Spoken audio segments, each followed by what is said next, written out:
I'm Shelton Wilder, and welcome to Wilder Possibilities Podcast, where each episode follows an entrepreneur's journey into the transformative power of that light bulb moment where everything clicks. I call that the click. Those pivotal points that redefine our futures, illuminate paths to success, and even change the world.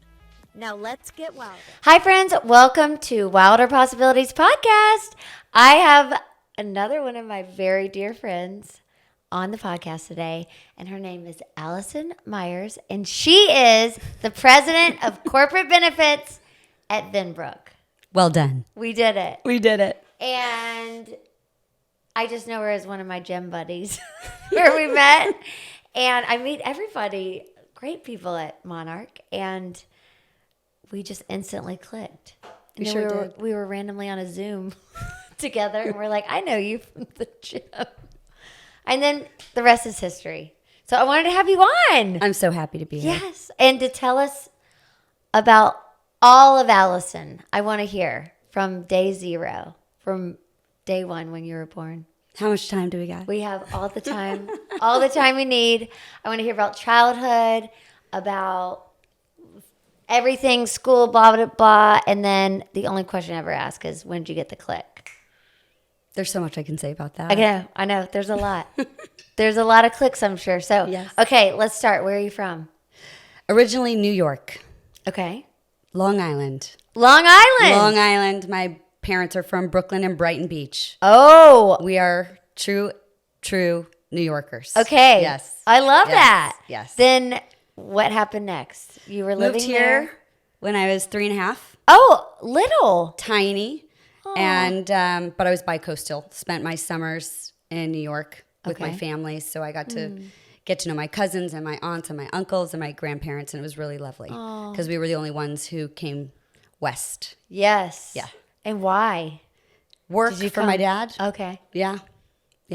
And loved it out here, but ended up after college going back to New York. Oh, so where'd you go? Where'd you go to schools here in LA? The Valley. You were in the Valley. The Valley. I don't Okay. like to tell anybody that, but Okay. yeah. Well, The you Valley. you heard it. Okay. I went to Agora High School. I was a Charger. Oh. Yes.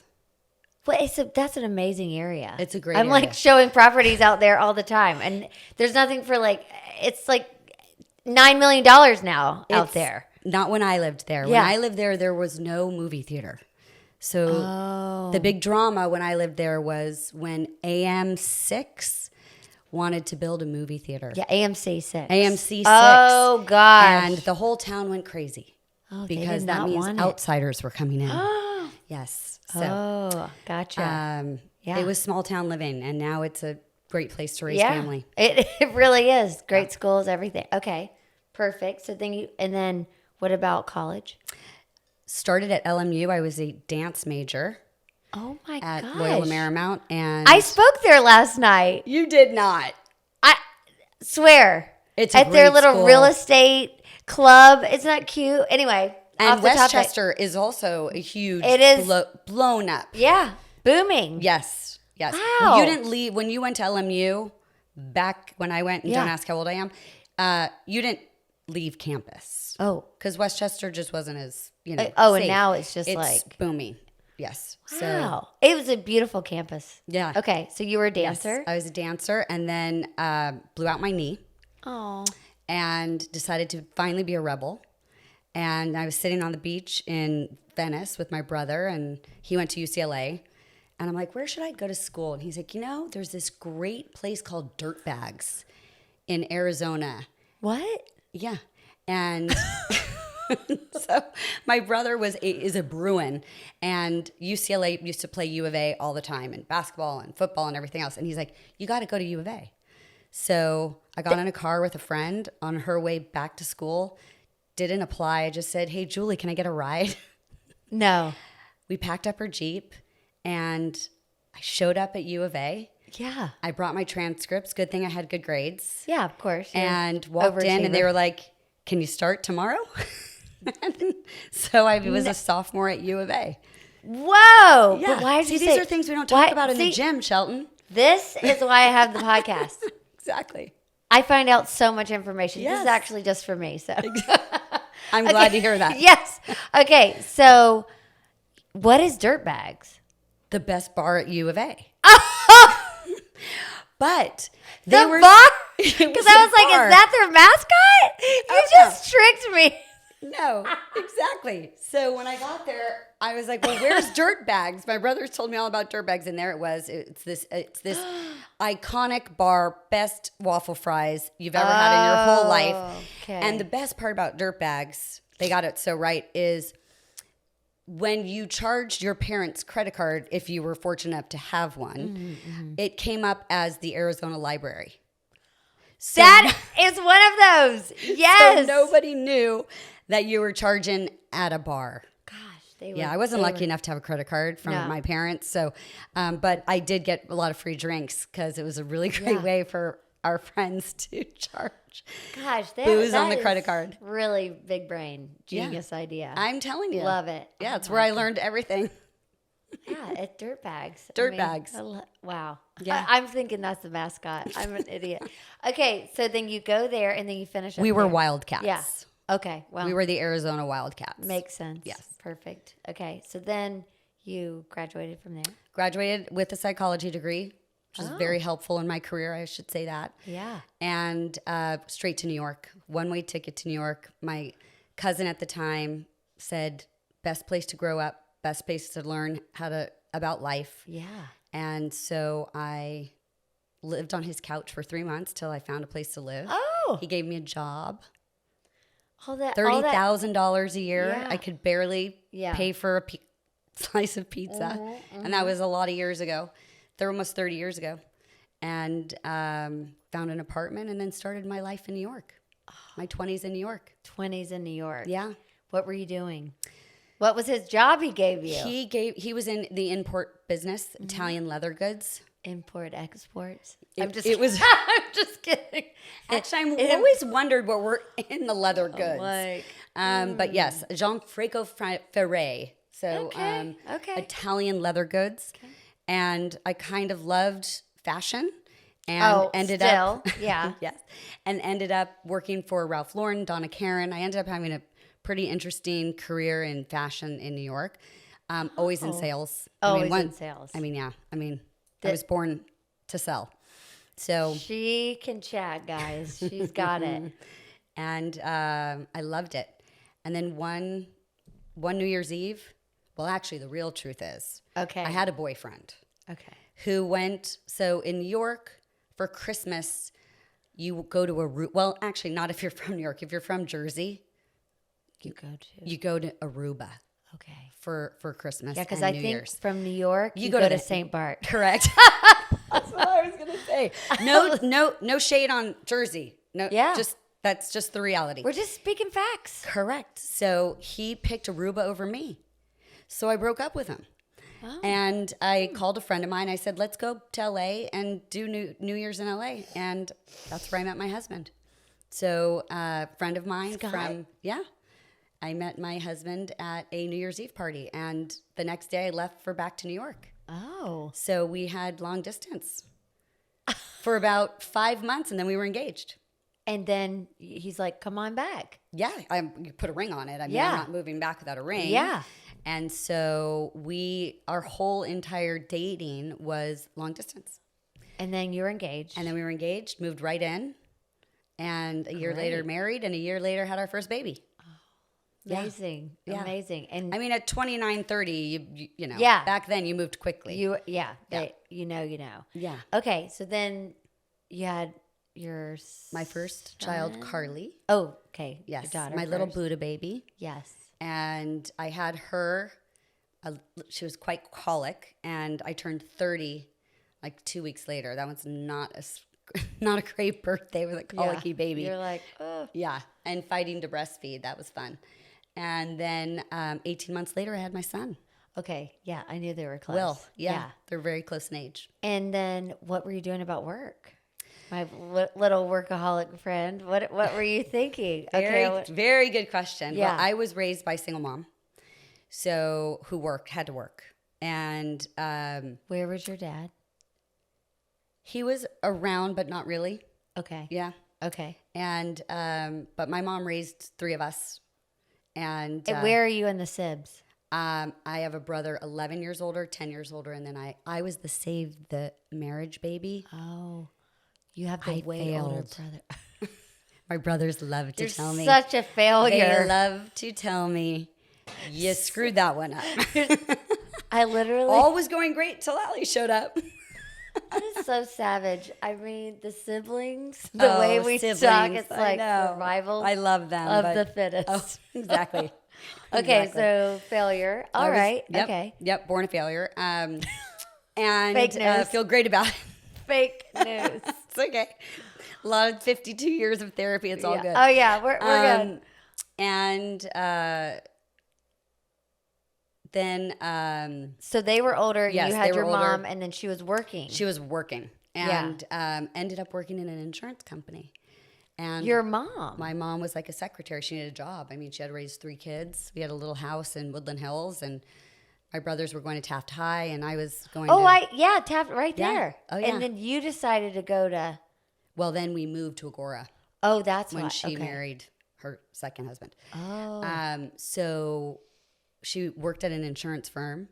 And so when I got married, it was really important for me. My dream was white picket fence and being an at-home mom because I was a latchkey kid. Stay-at-home mom. I wanted to experience what it would be like to pick my kids up, go to, have after care, have after school activities because I didn't get to have any of that. Yeah. Bake some cookies. I wanted the kids to come home to that smell of fresh baked cookies. But then I tried to make cookies once, and I'm like that. Yeah. It was too hard. Yeah. I'm not a baker. I'm a cook where you do a little of this and a little of that. You can't do that when you're baking. Yeah. So it was too precise for me. But Toll House cookies were great. They were really great. They did that does the trick. Did the it's trick. the smell. And the kids loved it. Yeah. But I loved being in the house where all the kids would come and play and hang. Because I grew up so lonely, without kids around.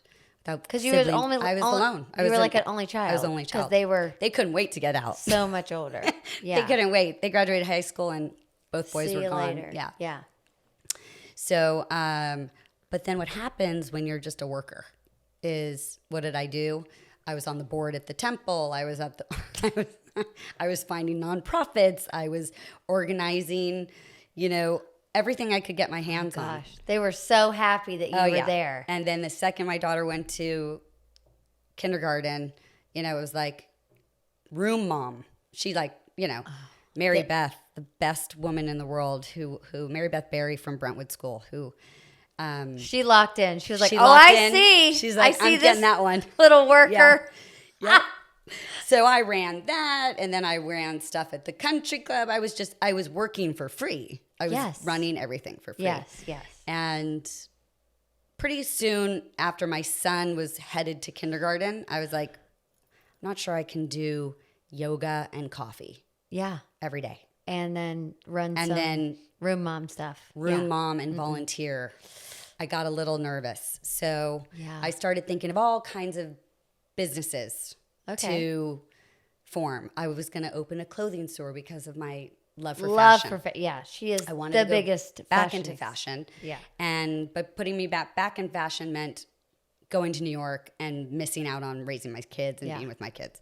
So I thought about opening a gym. I mean, I went through everything that you come out. I wish I had known you at the time, because I think we would have started at a kick-ass company at the time. You're so cute. And, the practical mom came to me and said, why wouldn't you come into the insurance business? You know how to sell. Oh, your mom. Yes. And was she still living in Agora? Yes. And she had started her own firm. She had started her own brokerage firm. And yes. She was She was a badass. Good for her. She was a badass in business. She was a badass. Yeah. And so that's a great role model, by the way. Vehemently said, no chance. Oh. I would never go into the insurance business. That's the most unsexy kind of, I came from the fashion industry. At the end of the day, no. I'm going to go around saying, hi, I'm Alison Myers. I do insurance. Yeah. That just didn't seem like me. And then I got practical. Mm-hmm. And I just realized, I can make it as intriguing and interesting and captivating as I choose to make it. Yeah. So I got my license. And the best part of getting my license, and by the way, I got a 70%. I barely passed. And by the way, it still made me a great insurance agent. Don't worry. Yeah. You don't use any of it. I hate tests. Yeah. No. And my mom and everybody in the business was like, you will never use anything. No, same with real estate. Not Ever. one thing. Not one thing. And they make the test so hard to trick you. They just make it confusing. It's a joke. Mm-hmm. I mean, what would happen today if you or I took that test? Would we pass? I'm just not sure I'd pass. I don't even know. You have to go to the crash course. It's the only way. Yeah. Anyway. Yeah. It was terrible. Yeah. It was terrible. But I remember my kids knowing I was studying for it. Oh. And my little tiny babies. And I passed. And you find out right away. I don't know. Did you find out right away? Right away. Yeah. So I go down to the Department of Insurance. I take the test. It's on like one of those old computers. Mm-hmm. And it says like 73%. You passed. I was like, yes. Yeah. So I get in the car and I run back to Brentwood School and I get out of the car and my kids come running out. Oh. And they're like, they're like little guys. And they came running. It was the best. That's so sweet. Oh, I think even Shelton's getting teary. That is adorable. Yeah. So as an at-home mom, to see your kids watch you do something like that, it was incredible. Yeah, because they saw you studying. Yeah. They're like, I have my little homework too. Yeah, we sat together. We did homework together. Oh, it was very sweet. Aww. And by 4th grade, I couldn't even do my son's math. I mean, forget it. Oh. But No. I won't ask you about that. But yeah, so that just pumped me up as a mom. It really did. So cute. Yeah. And then it was uphill from there. I loved every minute of it. Yeah. Just never thought I'd be where I am today, 15 years later. You know? So you were doing it and you started your own? Because your mom was like, okay, just get your own broker, or did you work? No, I worked for her for a while. Oh, you were? Oh, yeah, that was interesting. Mm-hmm. Oh, you worked? I worked for my mom, with my mom, yes, at her brokerage. So what kind of insurance were you selling? Always corporate benefits, so employee benefits. Companies that need to insure their employees with medical, dental, vision, life, all the really exciting stuff. Oh, yeah. All the stuff that's not complex at all. And it was right around the Affordable Care Act. So it was a really, really tough time because all of the brokers and consultants were running out of the burning building, right? Mm-hmm. They're like, the Affordable Care Act is going to destroy the brokerage community, the industry, Obamacare. And it was all this negativity around it. And so wait, what year was that? You're making me do math. So it was 15 years ago. Okay, so 20, what are we in, 26, 2010, 29, 2010. So that was like the same, that was like when the real estate market crashed. 2009, yeah, exactly. So it was probably right around that time. Okay. Well, there was a lot of talk about it, and then it went into effect, I think, 2010 or 2011. Yeah. And it was such a great time to get into the business because of opportunity. That's all you knew. It's all I knew. And I'm looking around and I'm seeing everybody's over 50 and 60 years old, right? They're all men. And they're all on the golf course, quite frankly. And their commissions are getting cut, right? Because the Affordable Care Act is going to put transparency around commissions and around and the cost of healthcare was going to go through the roof. Right? Because now all of a sudden, I don't know if you even remember, there was a time when if you were pregnant, you had a pre-existing condition and you would get denied insurance. Can you imagine living in a world like that? No. Right? And mental health services were not embedded in your plan. So if you needed a therapist, that was not considered something that you had to buy up for something like that. Oh, okay. So, or I was just paid out of pocket always. Yeah. Of course. So there are so many things about health that the Affordable Care Act that were so important. Yeah. But it just wasn't communicated well to the end user because there was so much noise around what it was going to do to the brokerage community. So I kind of looked at it as a great opportunity. Oh. So I always say to my team, everybody's running out of the burning building. We're going in. We're going in. Put on your firefighter. Yeah, put on your suits. We're running in, and I went running into the mess, into the chaos, and I loved it. Okay, but you worked with your mom. Yeah. How long? Too long. Um, I mean, sorry, literally. Mom. Too long. Your mom's still alive. Yes, she is. She's just turned 84. Oh, go mom. Yeah. Wow. Yeah. And I She retired still have her. her- I retired her. Okay. I did retire her. I was told her it was time about 10 years ago. Oh, okay. And maybe not so long ago, maybe 6 or 7 years ago, I said it was time. And so she slowly. And you took over the business? I took over the business. Yes. And I loved it. I loved running the business. I loved my clients. I was a one-man show. You just did it? I did it. I never hired an employee. You didn't even have a team?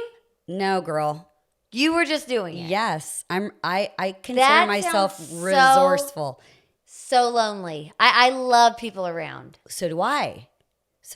But my clients were my people. Oh. I was on the road. I was seeing clients. I was talking were to people chatting all day long. Yeah. I was getting to know the carriers. There's so many people and components of my job that, I didn't have time to build a team. Oh my gosh. Yeah. And it was kind of crazy. And then COVID hit. And that was another opportunity. It was like, COVID hit. All of these employees are going to go home. Everyone's going to go home. And it was the first time in history where we quarantined healthy people. And this is where my psychology degree came in. So I got very, very concerned. I got concerned for our children. I got concerned for our community. I got concerned for my clients and their employees. So I started building and this is when I wish Shelton was in my life. Because, I'd be like, Shelton, can we talk? Yeah. Listen, this is what's going on. You'd be like, I got a plan. Yeah. Let me get you out there. Let's go. I had all these ideas. I knew what was coming. I knew what was going to happen, and I never wrote it down. And then I'd read articles, 3 years later and I would say, oh, well, duh. I mean, I knew this was coming. I wish I wrote this 3 years ago.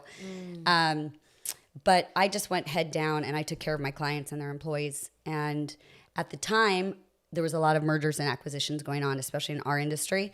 And I got a knock on my door. And then, one knock meant 2 knocks meant 3 knocks. Now, my business was profitable. I was a one-man show. I didn't have a lot of overhead. And EBITDA. I learned all about EBITDA. And don't ask me what that means, but it's basically profit margin.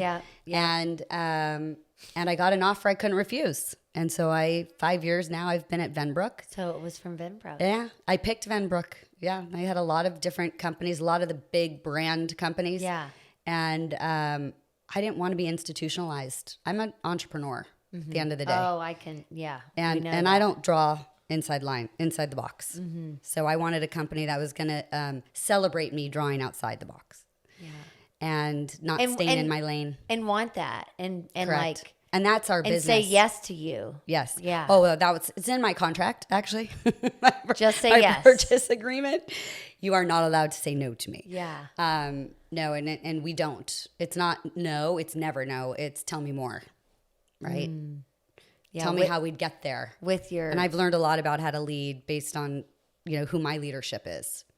Oh, yeah. You love I love our leadership. Yeah. I do. Learned a lot. And it's not easy. Our business is not an easy, but it's not for the faint at heart, as yours is not. No, but you're in it. You're doing it. But because did they do all sorts of insurance? And so they bought your division? They bought my company. Yes. But they do They do commercial, private client, high net worth, employee benefits, of course, claims, programs. It's a vertical brokerage. Which I thought was really interesting. And but our benefits practice was pretty small. So I loved the idea of the challenge of not only coming in with my own book of business, but building the benefits division. Building that. Okay. Yeah. Okay, so that's what and I've been able to do that nationally, and it's been very exciting. Nationally? Yes. So we have offices in New Jersey and Boston.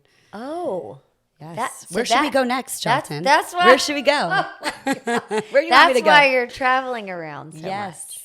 Yes. Oh, got it. Wait, did you say, you were just in Nashville? I was in Nashville for an amazing conference. Oh, for a conference. Yes, an amazing conference. Okay. Which I can't wait to talk to you about offline. Yeah. It was really incredible. Okay, so would you open there? No. Have you been to Nashville? No, but everybody's obsessed with it. Like, yeah, well, you need to go there. It's really hot and really humid. Oh yeah, and I'm from the South. I know that's why I'm saying it, girl. Yeah. But it is all the rage right now, and I get it. Yeah. But at the end of the day, it is a tourist Oh, city. it's more Yeah. What about like Austin or Dallas? Dallas. I would love to be in Dallas, not Austin. Okay. Yeah. Dallas. I do Dallas, yeah. Fort Worth. I hear Fort Worth is really nice. I mean, I don't know. I haven't. If you were to go south, where would you go? I mean, I would probably want to go back to North Carolina. Yeah. But we're staying here. Yeah. This is where we're staying. This is it. This is home sweet home. Yeah. My 12-year-old's like, Mom, we're thriving. We're staying in LA. Mom, we're thriving. I was like, okay, he's 12 going on 20. That's definitely my son.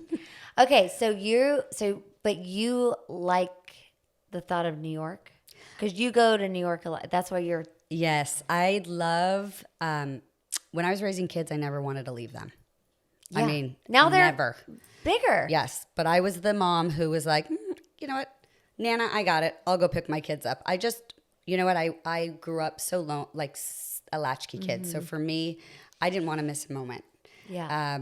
And now that they've flown the nest, it's my What, time. And 24, I love 22 or something? 22 and 21. Oh, 22, 21. And, I never traveled because I wanted to be home. Yeah. So I am loving traveling. And we miss each other at the gym because you're traveling, I'm traveling. I know. I miss you when I don't see you there. Everybody's like, are you looking for Shelton? I'm Yeah. like, yeah, where is she? We're the 6 a.m.ers. We're the 6 a.m.ers. Yeah. So now I just love it. And so I do have a lot of travel too. I call it my triangle. I go to Boston, New Jersey, and New York. It's my little triangle. Oh, okay, there. Yeah. And then come back to LA. And then I come back to LA. Home base. Home base. Yeah.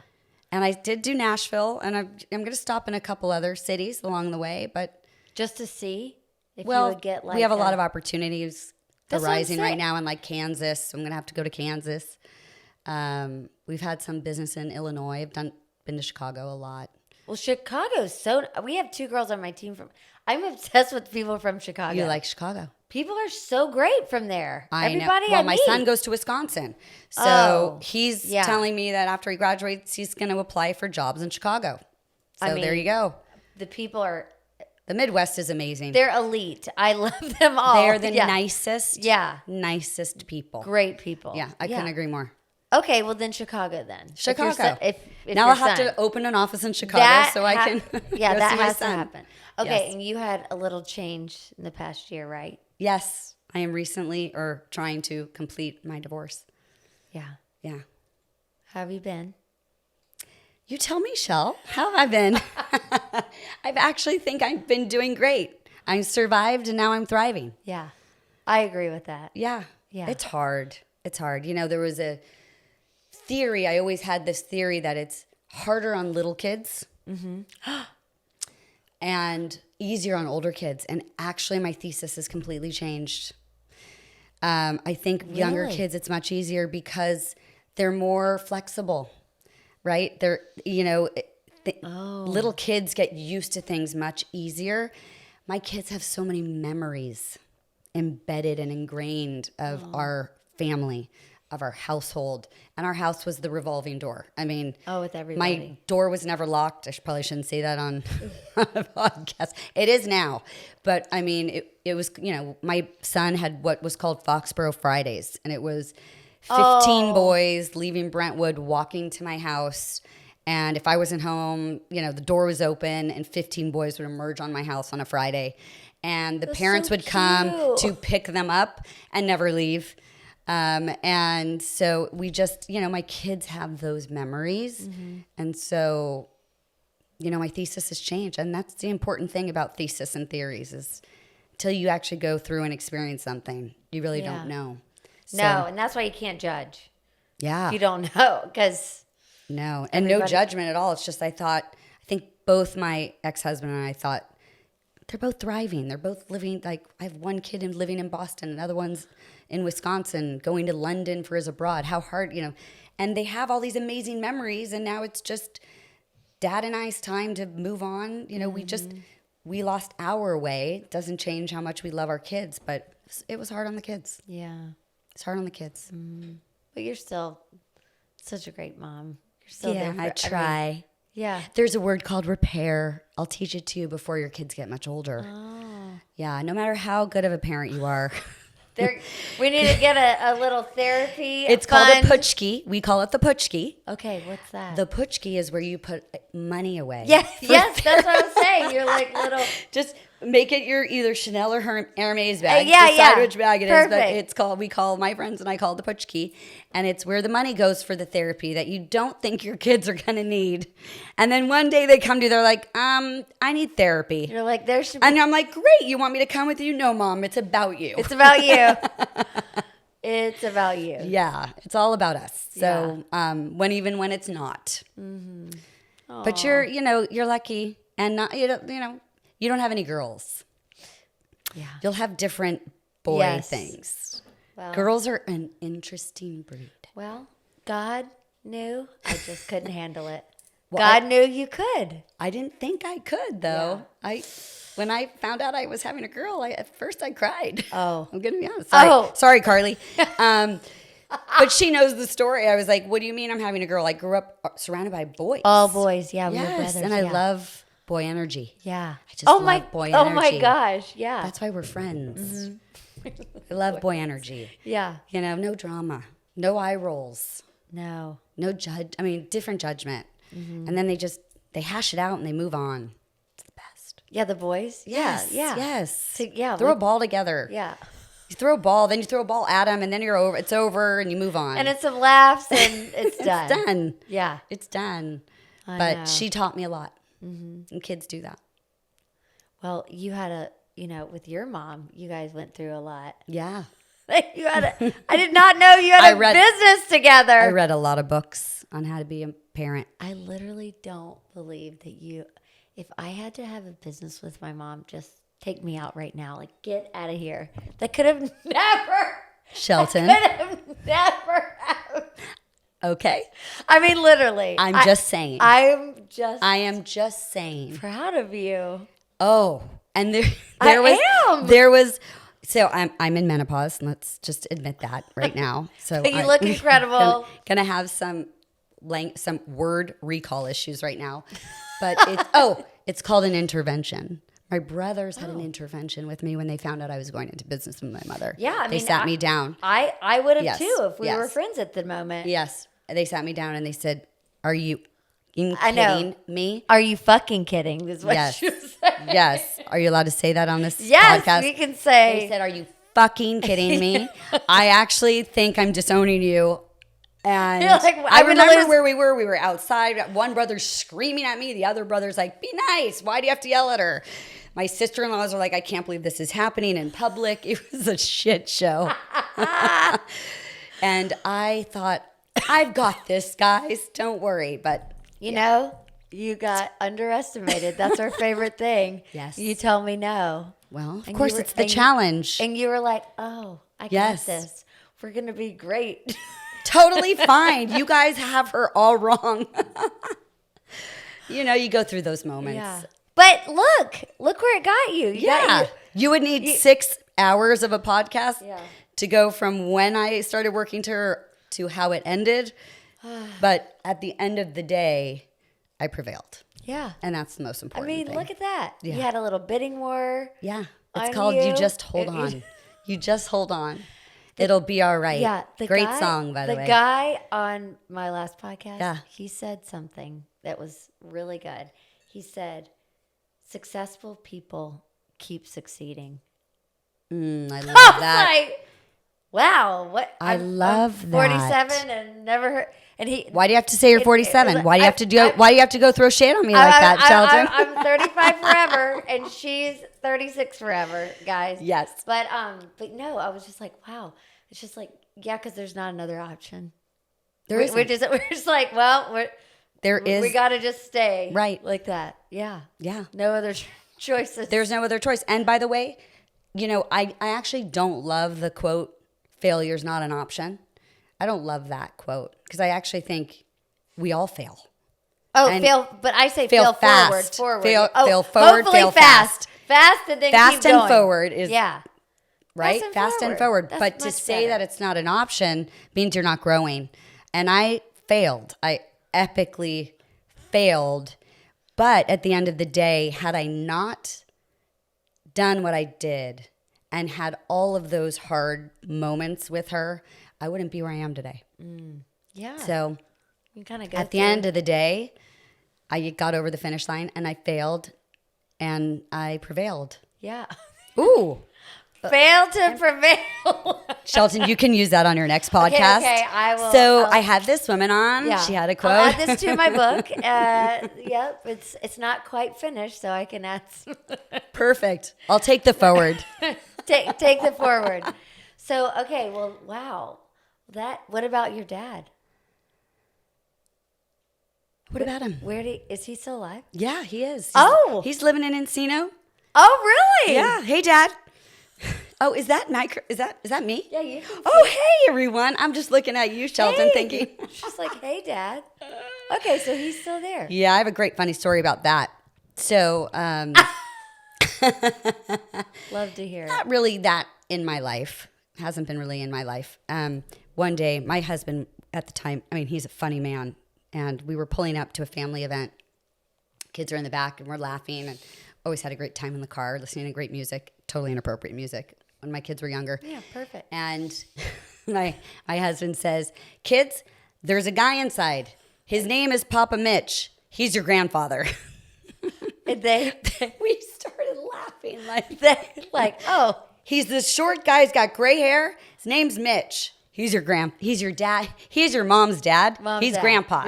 Yeah. Oh, and that was it. Yeah, it was just like reminder because, Oh, they didn't really have much of. He didn't show up very often. So that's our big joke.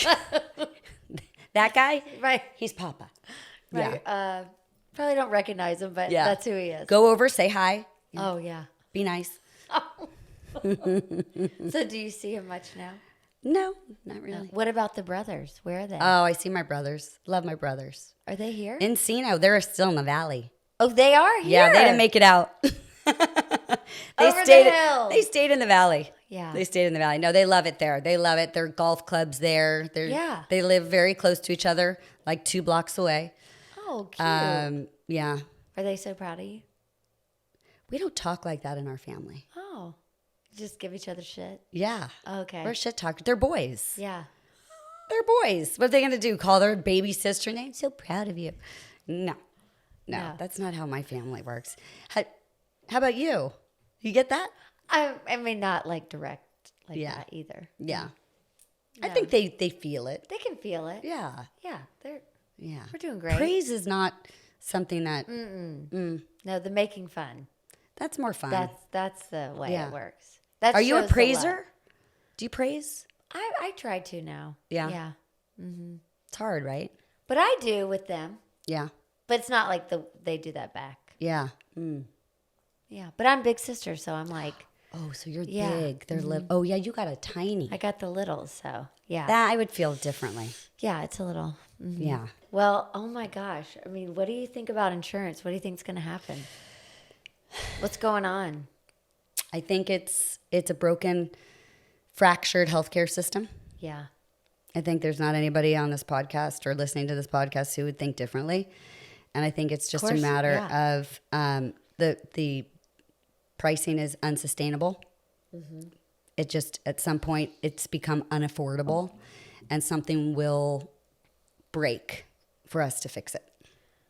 Something's going to have to break for us to fix it. What thoughts and prayers on that? What do we prayers? A lot of prayers. Yeah. A lot of prayers. I think that right now there's a lot of laws, a lot of pending laws that are at the government level right now that are going to open up Pandora's box. And a lot of them in simple... Good or bad way? In my opinion, anything is good, better than what we have. Oh. Even if it has to get worse to get better. At the end of the day, we need transparency. I mean, that should That's just it. be the basics. Well, there's a law, and it's called a transparency law. So, Yeah. I want to keep it simple for people. But Is that what's in the government now that could happen? Government right now, the government is really working hard on working with the carriers at the national carrier level to figure out how we can get transparency. And something simple as if you need a knee replacement, there should be transparency around the true cost of that knee replacement, whether you go to Cedars-Sinai or St. John's or Kaiser. Yeah. There needs to be transparency so that a consumer, we're consumers of healthcare at the end of the day, can make a sound decision. Centers of excellence, creating centers of excellence where you can go to a provider where all they do is knee replacements. So they're able to reduce the cost of it because that's all that they do. Because they're doing like 5 a day. So it's like so there's same. things that we can be doing. And I think the government and the national carriers and the brokerage community need to come together. And the transparency starts between carriers and brokers. Because at the end of the day, I'm in between the carrier and you, the client. And the client. So my job is to fight the carrier. The carrier's fighting the government. So we all need to stop fighting, and we all need to stop hiding behind numbers and ridiculous statistics and start talking about the end user and the people. Yes. And at the end of the day, we don't have a healthcare system. We have a sick care system. Well, we know that. Yeah. So, because there's a lot. I mean, I'm not going to be a conspiracy theorist here, but you can be. But I mean, you can be. I feel that. I mean, I've just heard a lot about it that cancer's been cured. They don't want cancer to be cured. Like there's a lot of things out there that it's a lot of help, but they don't want that to be the case because they want more people sick. Well, if you think about it, how do doctors make money? They don't make money. And I'm not, there's no, we need doctors and we need a really healthy. My sister-in-law is a doctor. Healthy, sound doctors in a healthcare system. But at the end of the day, there's overprescription of prescription drugs. Yes. And there's an overprescription of procedures and tests that are unnecessary. Oh, the extra tests? And crazy. The most important thing is to become an advocate of your own healthcare. Just because a doctor says you need a test, you don't take the prescription and go get the test, right? I teach my team, what we advocate for with our clients is, tell me why I need this test. What are the alternatives to me taking this test? And don't go on ChatGPT. Don't go on AI and try to figure out your diagnosis. The most important thing is finding the right doctor who you trust. It's like finding the right real estate agent you trust. Who's going to show you the right house, not the house that they want to sell. And it's the same thing in my world is you have to trust your doctor. Yeah. And if your doctor has a prescription drug rep in 2 or 3 of them in the waiting room, leave that doctor's office. Because at the end of the day, they're just writing scripts so they can go to Hawaii or get their Mercedes-Benz or this or that. Oh. Right? So, there has to be some advocacy on the consumer's part. Yeah. Because there's really, really good doctors out there. And there's really, really important drugs out there that you need to take. But just because you're 50 doesn't mean you should be on a statin. Right? Yeah. So it's all about advocacy. It's all about learning. Yeah. Because I'm just I don't want to have any of it. But then I'm all into this. I'm so interested in the peptides, and they're saying that it can really help you and in your whole world, and getting on the one called Glow for hair, skin, and nail. I don't know. I'm just interested in finding out more about health, that I don't have, that you're healthier so you don't have to be on prescription medication. I mean, me being sober, it's like I run for the hills. I mean, I don't want to be on anything. Right. Nothing. No, thank you. I mean, that's why I even had a natural childbirth. I didn't want to have any extra intervention with any. You had a natural childbirth? Both of them. Yeah. Because it was. Bless your heart. Because it was, I didn't want it. I did not want anything. So That's amazing. And I mean, of course we need doctors and hospitals, but I'm, Yeah, but maybe it's too because you're like, oh my God, what is the bill going to be? Is it going to be $100,000? People are scared. So you have people not going to the doctor because they're scared of what it's going to cost them, and they need to go to the doctor. And that's what one of the beautiful things about the Affordable Care Act was preventive care. That's the whole thing. Point the working out, the eating right. Preventive care. Yeah. You know, we have a sick care system, but preventive care is free. So all of the tests for at 50, all of those screenings are free. All of those screenings at 40 are free.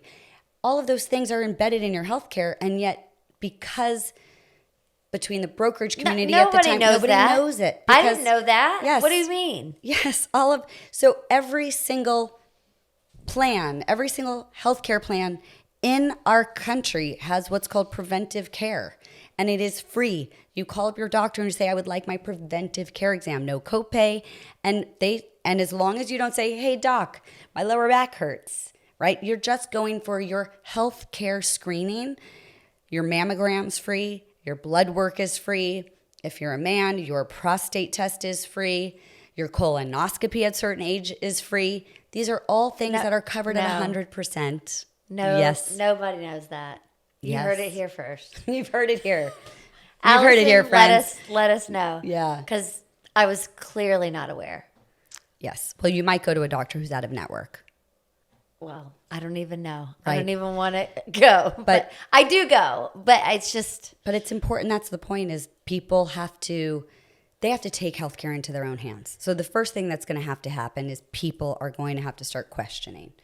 Mm-hmm. They have to start asking questions when they're at the doctor. They really need to start asking because there's overprescribing everything right now. Think about it. During COVID, doctors were out of business. Most doctors, well, some doctors weren't. Emergency rooms weren't. But they were not. But your dermatologists, the people, the kind of care that you don't do all the time. Need all the time, were for the most part out of business. And so now you do have people who have not gone to the doctor in 5-6 years. So they are sick and they need to be taken care of. Yeah. But now there's a fear. So now doctors are sending people for more MRIs. I have seen more MRIs, more blood tests that are unnecessary than I've ever seen in my whole entire career. And people just accept whatever a doctor says. So you got to ask questions.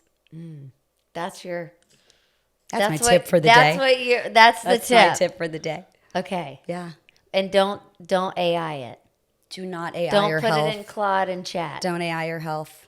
There are so many good doctors out there. I mean, you can AI questions. You can say, I've gone to a doctor and they want me on this drug, and this drug. What are the right questions I should ask so that I know that I'm being prescribed the right medication? And are there alternatives? So it's all you can ask AI to find out how to ask the right questions. Oh, got it. But don't let AI become your doctor. Mm-hmm. Yeah. Yeah. I mean, but AI is very helpful, I will say. It's made me a much better leader. Oh, yeah. Yeah. I actually just sent an email today because I was lighting somebody up and I wrote at the bottom, P.S., this is AI and you should be happy it is because if it was old me, you would not have really appreciated the email because there's all this conversation at the company right now of like, we all need to be very careful how we're using AI. So I wrote, you wanted this in AI. Yeah. This one you wanted in AI. You wanted when you start the AI with, today. Help me make this professional. Yeah. And then every other word is, can you fucking believe, and this and that. And then AI says, no. I see you're heated, Alison. Let me help professionalize this for you. So it's very helpful. That's so funny. But you were talking about your leading and how you said you want to lead from behind. Yeah, leadership is an interesting word. You know, it's this word that you look at any org structure and, it's leadership is here and your managers are here and then all of your workers are here. And I've looked at that and, I didn't learn how to be a leader. I got thrown into being a leader. And I take it seriously. I take the people around me who count on me very seriously.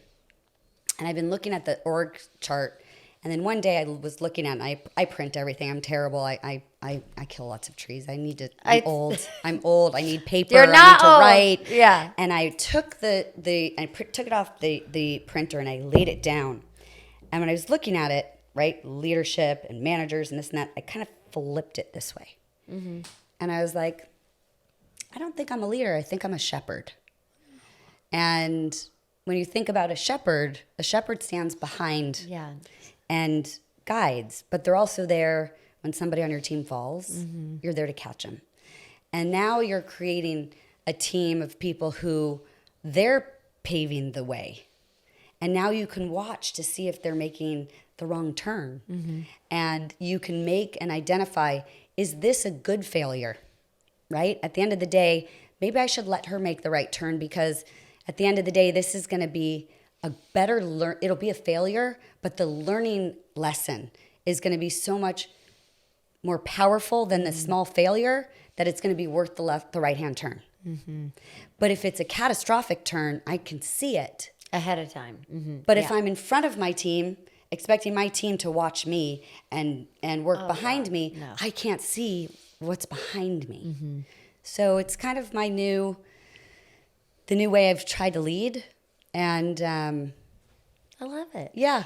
I'm playing with it, Shell. I'm playing with it. I'm just trying it out. I like Maybe you can help me copyright something. I love it. Help me market that. Yeah, market it out there. Because I think, too, that's why I don't even ever use the word boss. I'm like, no, we work together. We just work together. Somebody will be like, oh, is that your boss? I'm like, no. I hate that word. I'm not the boss. We're in it together. We're in it together. Yeah. Yeah. But at the same time, do you feel sometimes your team, the teams want to be led? They want. Oh, yeah. But I said, because my team's like, but you are our leader. You are our boss. I'm there to inspire you. Of course. Yeah. I want to be inspirational and more so aspirational. But at the end of the day, we're in it together. We're going to win together, lose together, and learn together. I'm going to make as many mistakes as they do. Mm-hmm. If not more. Yeah, and I work for them. 100%. I work for them. I'm always like, amen I work to that. for you guys, so just... Tell me what you need. Yeah. Right? Yeah. Tell me what you need. Yeah. So. And my team has no problem, and I really appreciate that. I've built a team where, my right hand can come to me and be like, you need to take it down a notch on that call.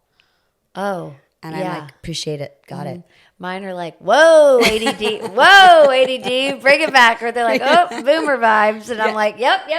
Here we go. But that's why I like a young teen, 24. They're just like, yep, this is what's cool now. This is what's happening now. And so it's like making me, stay relevant too. So I'm not just like, just out of it. I don't know. But your business and your industry is attractive to 25-year-olds. 25-year-olds run from my business. Insurance? Are you insane? I'm not going into insurance. How boring is that? So it's much harder to recruit. I've been trying to get Shelton to help me brand. You could attract I'm the cool ones in. All right, help me, would you? Yes. Maybe some 25-year-olds in real estate want to come into the insurance It's good. business. It's always a good business. The same business at the end of the day. At the end of the day, we do the same thing. You just do it a little more glamorously. Well, clients first. I mean, I'm cleaning toilets sometimes at listings. So am I. So it's like, I'm like, no, definitely not too glamorous, but no, it is. And that my whole family was in insurance. I didn't know that. Yeah. What kind? Corporate benefit services. No, they weren't. They did swear. employee benefits? Uh-huh. Or did they do commercial, more of like the PNC, property and casualty? No. My side of the business? Exact. Really? Yeah, you'd love How did you never tell me love that? my sister. Oh. Yeah. You should hook us up do it. for coffee. And well, she's in North Carolina. And in Charlotte, my brother, Chip. Are they still in the business? Mm-hmm. Both. Wow. So interesting, I know. Yeah. Maybe we were. I got to go to North Carolina. It's where somebody on my team lives there. So Yeah. we got to go take a North Carolina visit. That's why I think it would be good. I think that would be a good idea. Charlotte's an amazing city. Yeah. Yeah. I've never been. She should have a. Is it hot and humid there? Yeah. Sometimes, How does your hair do when you're there? No, that's why I live here. I prefer this hair. This is why I want to go back to New York. Let me be clear on why I loved Arizona. The best water ever. Oh, the hair for the hair. It's the best water. Yeah, the blowouts. The blowouts in Arizona, you can't get a bad blowout in New York or in Arizona because of the dry heat. You just can't do it. That is true. Yeah. Oh my God. And let's be honest, what the priorities are. Yeah. This. Okay, so what do you think's next for you? What's next for me? Well, new chapter, right? Yes. 2 kids who are thriving, thank God. And a new love life. Yeah. Don't even start. I'm not ready. Yep. But when it's time. When it's time. Oh, please. She is. Love this I'm one. excited for my new chapter. Yeah. I really am. And then, I feel like it's around the corner. It's interesting. And Venbrook? We're killing it. We're killing it. Yeah. And we're going to grow this business. It's growing rapidly right now, and I want to grow my team. I would bet on you any day. I want to grow my team. Yeah. And I think that we know what we need to do to get through the next couple years, because the next couple years in healthcare are going to be really challenging. So, I've taken the time to really think about how am I going to protect my clients from these ridiculous increases. So, that's where I'm spending my time right now, really trying to figure that out and strategize and collaborate with the carriers. Because at the end of the day, it's all about getting the carriers to help protect the employers. Yeah. At the end of the day, we've got to do it. So, well, I would bet on you to do it. I bet you're, it's not pretty to see me on the phone with a carrier, but it's good. I love that. Definitely you're savage. I know it. I can imagine you in a negotiation. Yeah. Yeah. I can imagine what that looks like. I'd like to see that one day. Yeah. You will. You will. Oh, yes, actually, I Yes, will. you will. Yes, I will. Oh, my gosh. Okay, so I'm so excited for your future, for Thank you, for our friendship. Me too. And Yes. Monarch, thank you, Monarch, for I know. bringing us together. And For Christina Jim. Oakes Yes, I know. for bringing us together. That was That was a funny call. Yeah. You're like, I know you. I was like, It's like, you look familiar. I see you at 6 a.m. That's like, so oh my good. God. Okay, and you're going to be on LinkedIn. You're going to be posting all of this. Apparently I am. Yes. Apparently I am. Alison, 1L. Yes. Myers. M-Y. Yeah. One E in Myers. Yeah. Yes. You're doing great. Okay. Thank you for having me, Shelton. Okay, I love you. Thank you. I love you.